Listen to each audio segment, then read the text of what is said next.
The US military has killed 3 Indian citizens. 3 Indian sailors have been killed in a US military operation to halt the tanker off the coast of Oman. Yes, you've heard it right. 3 Indian merchant navy officers lost their lives because of US armed forces. The story should have been on the front page news across India. And yet, if you watch India's mainstream news, you would barely know it has happened. Imagine if China had killed 3 Indian citizens. Imagine if Pakistan had killed 3 Indian citizens. It would dominate every television debate for weeks. But when 3 Indians died in an attack linked to the US armed forces, US military, the story quietly disappeared from the headlines. Now picture this, a 22-year-old kid from Himachal Pradesh just completed maritime training and doing its first job at sea, sending money home every month, and parents are very proud and living a dream life. Then somewhere in the middle of the Gulf of Oman, in the dead night, a FA-18 Super Hornet fighter jet launched from one of the most powerful aircraft carriers in the world fires a precision missile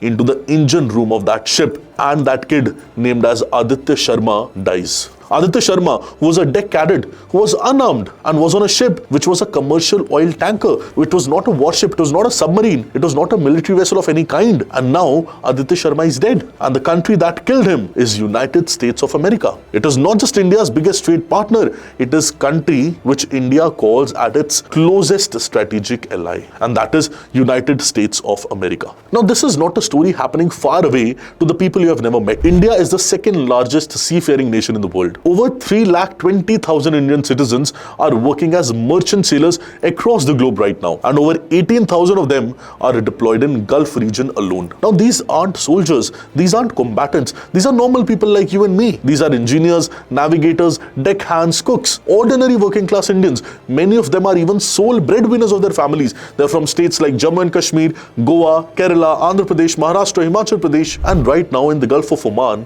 in the Strait of Hormuz, the US military is hunting down ships, not Iranian warships, but commercial tankers, cargo vessels, ships with Indian flags or non-Indian flags, but with Indian faces. And since this week alone, the US has struck 3 separate vessels carrying Indian crew. 3 Indian sailors have been confirmed dead. Please listen to this very carefully. 3 Indian sailors have been confirmed dead. And India, now the 6th largest economy in the world, and wants to become the permanent member of UN Security Council, a nation that calls itself a rising global power, has responded by summoning a diplomat and issuing a statement. That's all. Meanwhile, these 3 sailors have lost their life. Now just imagine if Indian armed forces would have killed just one person of US, one citizen of US, or they would have just bombed or put a missile in a ship where US citizens would be there. Just imagine what US would have done. Just imagine what would have been the response of Donald Trump, what would have been the response of US. And now see what is the response of India. The price of cooking gas in your home, it has been going up. LPG cylinders are costing more today than it was 6 months ago. And the reason is sitting right at the Strait of Hormuz right now, a 34-kilometer wide choke point that controls 20% of the world's entire oil supply. And if you want to understand why your fuel bills are rising, why Indian sailors are dying, and why India seems paralyzed in its response, this story and this video is for you.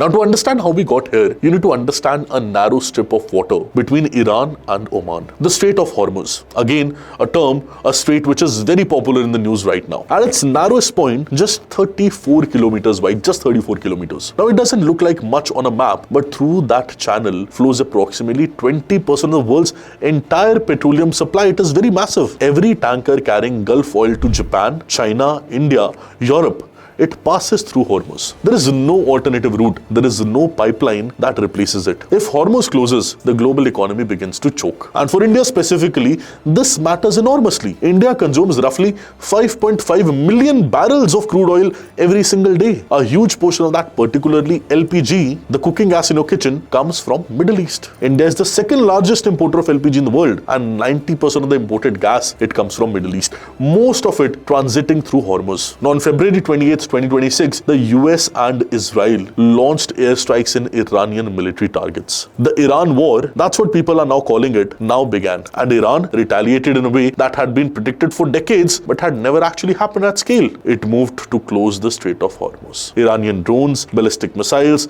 and fast attack boats began targeting vessels attempting to transit the strait. So the message was very simple. If you try to move through our waters, you risk getting hit. The result is insurance companies, Lloyds of the London, London, the Western maritime insurers, who underwrite nearly all commercial shipping, refused to cover vessels transiting Hormuz. Without insurance, shipping companies couldn't send their ships. The strait effectively shut down. India suddenly had a full-blown energy crisis. Thousands of Indian sailors were stranded on the ships anchored west of Hormuz, trapped between an Iranian blockade on one side and desperate need to get home on the other hand. Now by April, approximately 2,500 to 3,000 Indian seafarers, they were amongst the roughly 20,000 sailors stranded on the 2,500 ships stuck in the Persian Gulf. India negotiated quietly with Iran, and Iranian foreign minister signaled that non-hostile vessels, including Indian ships, could transit with prior coordination. India leveraged that opening, and by May, 6 Indian flagged ships had been guided through safely with the diplomatic clearance. Now crisis was partially managed, and then came April 13, 2026, and everything got more complicated. The US imposed a naval blockade on Iran. Not just airstrikes, an actual naval blockade, meaning the US Navy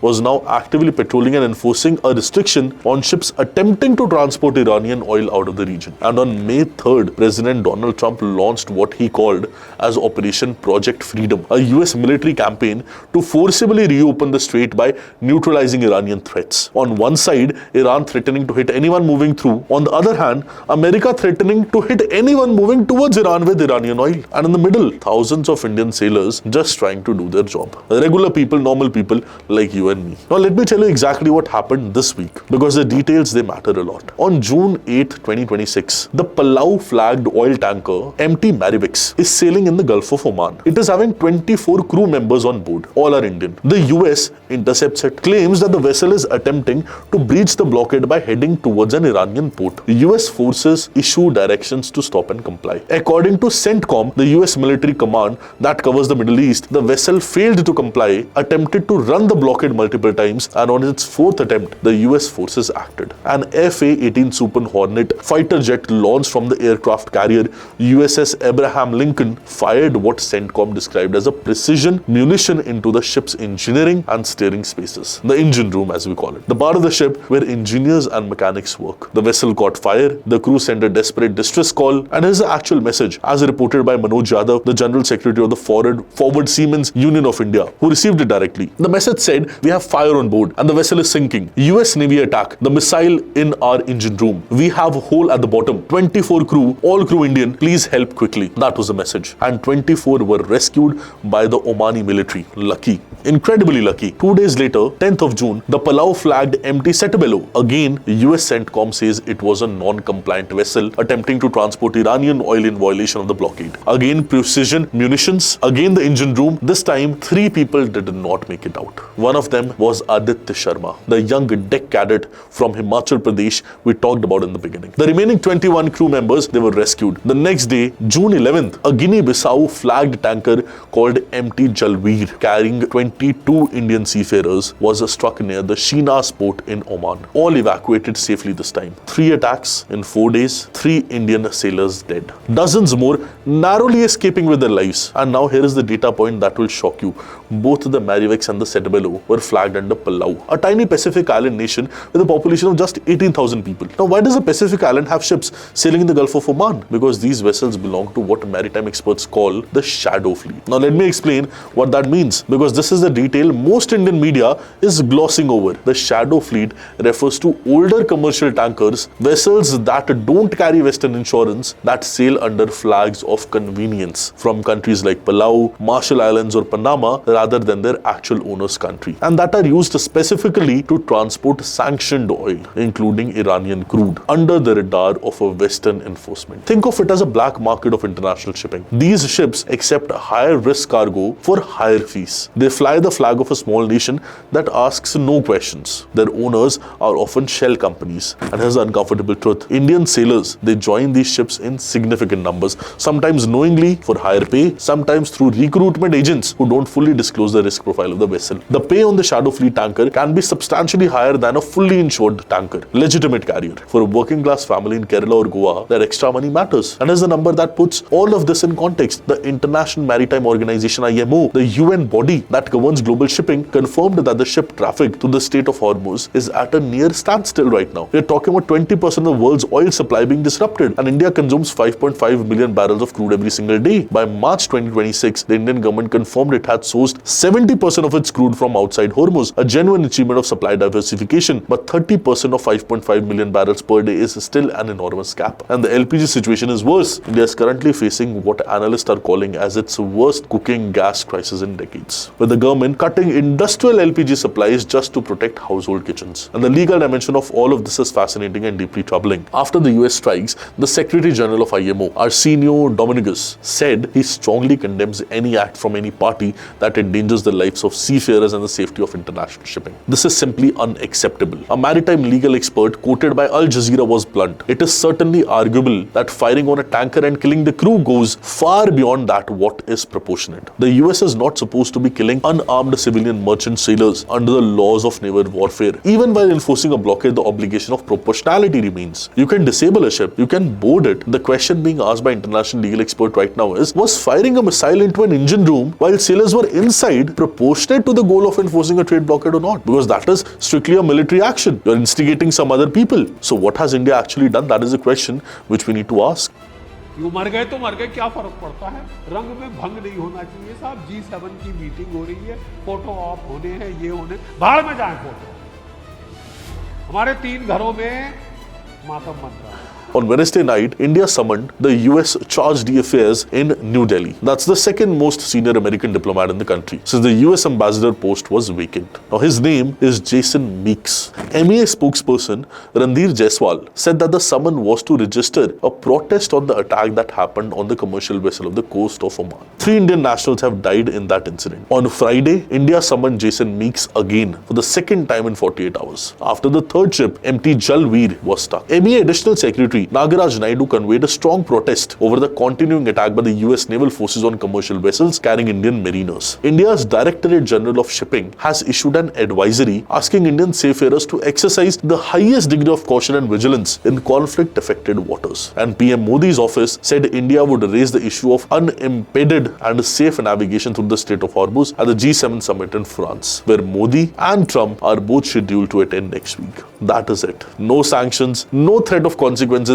no recall of the Indian ambassador, no suspension of military exercises, no public naming and shaming at the UN Security Council, no Indian Navy vessels deployed to escort Indian cruise ships, 3 Indian citizens killed by the military of India's strategic partner, and the strongest thing India could do was summon a charge d'affaires. Twice. Why? Because they want to lodge a protest. That's all. See, why is India's response so measured? Some would say it was so timid. The honest answer is very uncomfortable. If I speak very honestly, very bluntly, India is deeply structurally dependent on the US in ways that constrains its options. India is a Quad member, the security grouping with the US, Japan and Australia, and that is the cornerstone of India's Indo-Pacific strategy against China. India buys American defense hardware, F-18s ironically amongst the options considered for the Indian Air Force. India needs US investment and technology access. The India-US trade relationship, already strained by Trump's tariffs, cannot afford another flashpoint. And our PM Modi is meeting Donald Trump at the G7 next week. This is not the moment to pick a public fight according to many. But here's what makes this especially bitter. Just 3 months ago, in early March of 2026, the US Navy submarine USS Charlotte torpedoed and sank the Iranian warship IRIS Dana in the Indian Ocean off the coast of Sri Lanka, 19 nautical miles from Galley. The IRIS Dana had just participated in India's International Fleet Review 2026 in Visakhapatnam. These Iranian sailors had marched and joined parades with Indian naval officers, posed for photos, have been India's guests. And when they were killed, India couldn't do anything to protect them either. PM Modi, just months earlier, had told the Indian Navy to proud applause, the Indian Navy is the guardian of the Indian Ocean. The IRIS Dana sank in India's own maritime backyard, and India just watched. Now, Indian merchant sailors are being killed in the Gulf of Oman, and India is summoning a diplomat. That's all. The gap between India's self-image as a rising power and India's actual capacity to protect its own citizens at sea, that gap has never been more visible. And here's the core insight. The one thing I want you to remember from this entire story. India is caught in a trap of its own strategic making. For decades, India has pursued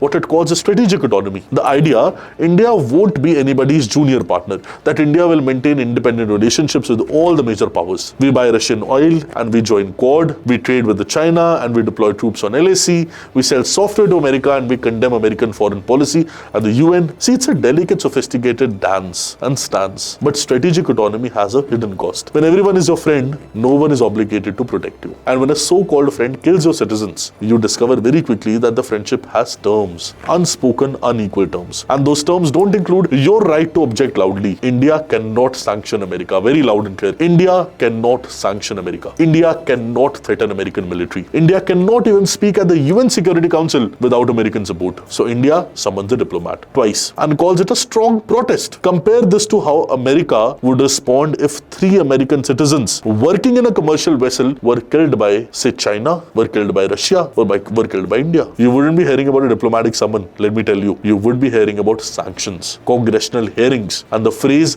act of war. You'll be hearing about this act of war. The lives of Indian seafarers, working class people from Himachal Pradesh and Kerala, not diplomats or generals, are apparently not worth it. They're not worth the same diplomatic noise. And here is what India could theoretically do. Beyond summoning diplomats, India could make the shadow fleet issue a non-negotiable part of the G7 agenda and demand international maritime law protection for all unarmed merchant sailors, regardless of the flag they sail under. India could use its relationship with Oman, the only country with territorial waters on both sides of Hormuz, and India's trusted partner, to push for a formal maritime safety corridor with guaranteed protection. India could also table a resolution at the IMO demanding accountability for strikes on civilian vessels, and India could, at a minimum, publicly name what has happened. An American missile killed an Indian deck cadet who was just 22 years old, not a combatant, not a soldier, not an army person by any definition. And what India cannot do, and that is a real lesson, is be the net security provider in the Indian Ocean, according to many experts. As Modi ji have claimed, while being unable to protect its own sailors, how can you protect the Indian Ocean region? Aditya Sharma, the deck cadet from Himachal Pradesh, was killed on June 10. His father has publicly asked the Ministry of External Affairs